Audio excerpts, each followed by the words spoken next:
Hey everyone! In this video we're going to be learning a little bit about wavelength and frequency.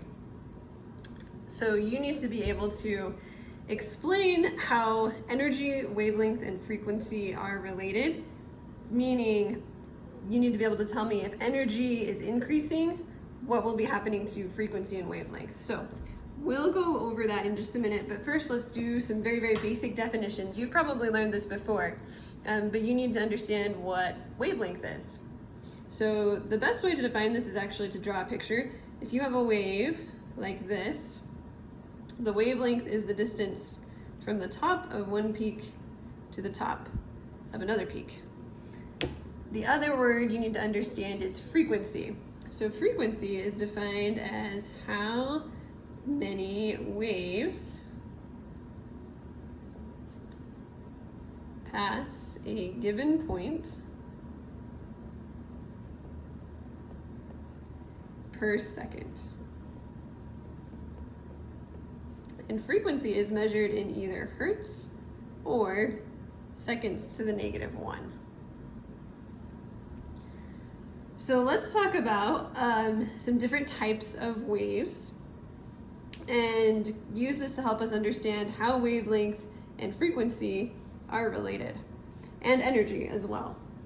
So a low energy wave is going to have a longer wavelength. So let's draw a wave with a really long wavelength like this.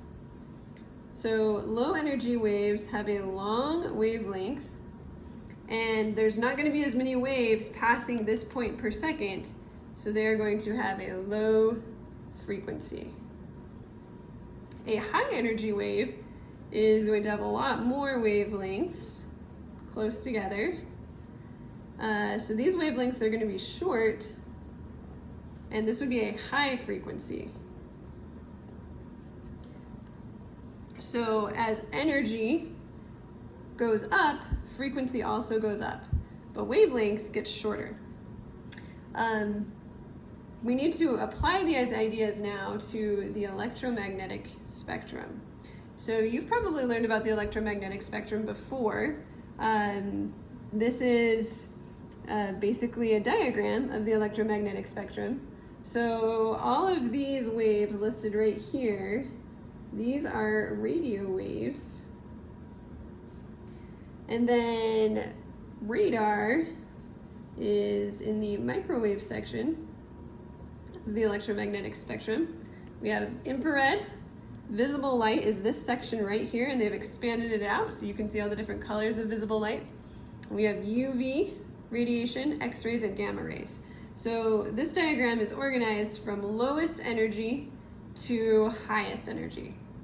So the types of radiation down here, like radio waves and microwaves, they will have low energy, low frequency, and they will have long wavelengths.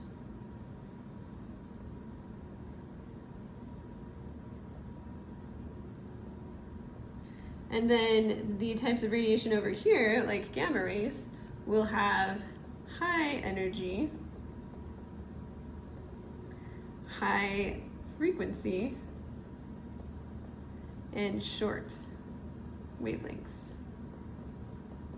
And what you need to be able to do is compare the energy or frequency or wavelengths of different parts of the electromagnetic spectrum, including colors. So if I were to ask you which has a higher frequency, X-rays or infrared, you would say X-rays, because X-rays are higher on the electromagnetic spectrum.